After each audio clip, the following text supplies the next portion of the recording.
everyone. Welcome to A Father's Note, One Voice, One Strength, All Man. I am your host, Lionel Nelson. We're certainly glad that, again, as always, that you took the time to join us.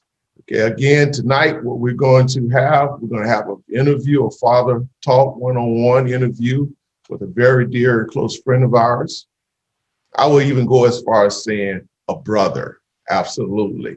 But before we get into the interview, again, listen, I'm just asking you and just encouraging you to please go to our YouTube channel, become a subscriber, make sure you hit the like button, okay? Of any of our videos, become a subscriber and do share. Help us to spread and push and promote this channel, okay? Because it's a great benefit, okay?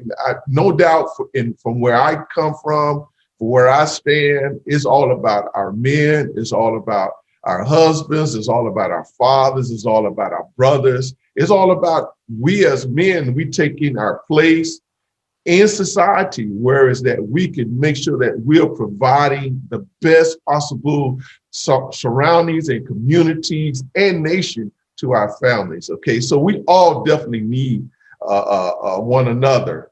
But as I'm not going to prolong, because I definitely want to get into this interview tonight, as I stated, with a very dear brother.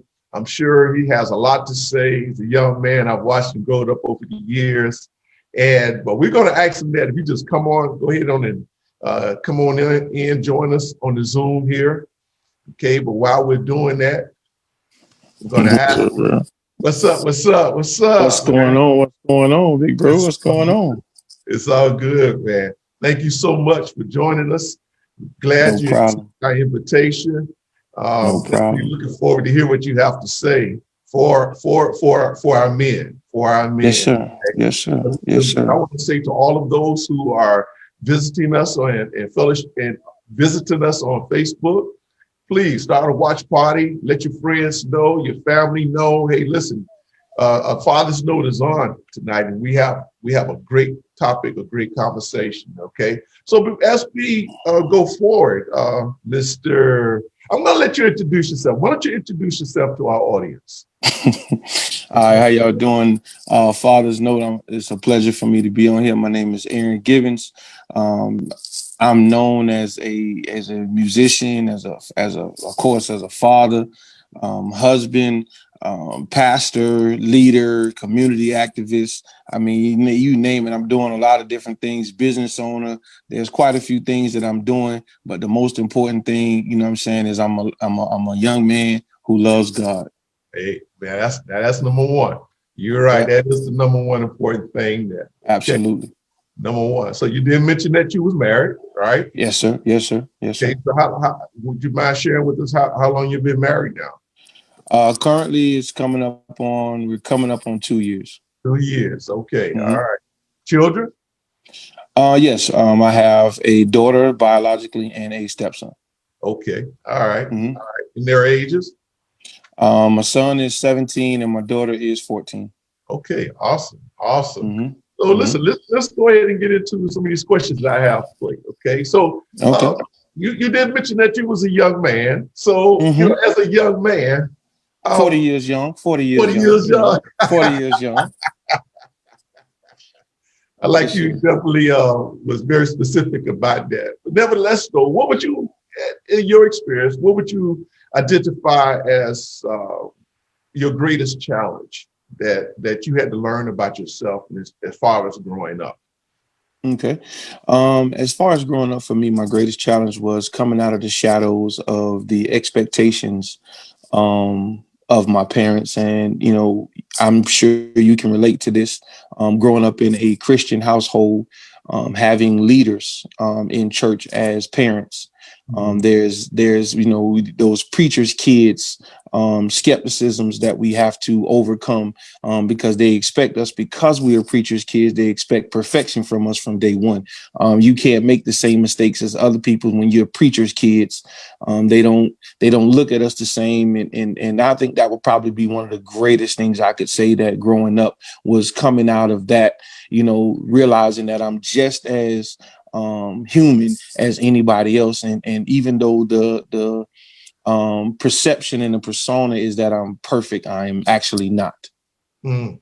So you felt that having Christian parents as leaders in the church, that uh, growing up in that household, that it was a greater challenge, as a greater expectation that not only just, I'm going to say, not only just living for yourself, but living for them, that you can't make mistakes, that you don't have struggles, you don't have, in essence, your life is different than any other child that's in the neighborhood or in the community. Correct. Is that about right? That sums it up just right. I mean, especially playing sports, it was a different expectation. A lot of my friends, their father or their mother, would may have been to some of the games or been there a lot of the things, but then if the game fell on a church night or something of that nature, what I mean, hey, you gonna go to the game or you gonna go to church, and if you go to the game, you don't get the support. So I mean, it just definitely was a different upbringing, and it was definitely something to go through. I can relate to that. I can definitely relate to that with my parents. A lot of things that I was involved in, and as you said, because church, they were not there for support. So, and I think in all honesty, for our audience, is very important to identify the fact that we feel that too. Mm-hmm. There's an absence, there's a void that we grow up with. Mm-hmm. Maybe thinking that our parents don't love us, and things like that. Yeah. So I can definitely relate with you on that. Yeah. So, but what did you do in order to overcome that? Not to allow that to be such a self-restraint on you becoming who you knew that you wanted to become. I would definitely have to say it would be getting into the knowledge of God myself. Outside of listening to, I mean, it's easy to listen to everyone else tell you about God and listen to everyone else tell you what the expectations of God is. But really getting into the relationship of myself and knowing and finding out who God is and how he can relate to me as an individual. Because a lot of times I think when we really look into challenges and changes that we go through in life,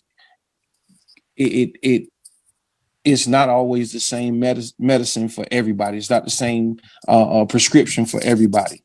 Mhm. Sometimes some people, they can sit down on the couch with one or two people and make some changes, or some people can fast and pray and make some changes, and some people can just go to sleep and wake up and they like the next day they're like, hey, you know what? I'm not doing that no more. So I mean, I think it's a different medicine or prescription for each and every individual. And for me, it was just me getting to get into a one-on-one challenge, getting to know God for myself, that allowed me to persevere through some things. Thank You you, got it. guests on Facebook, YouTube, and y'all have a good one now. Take care. Peace. All right. God bless. God bless you as well.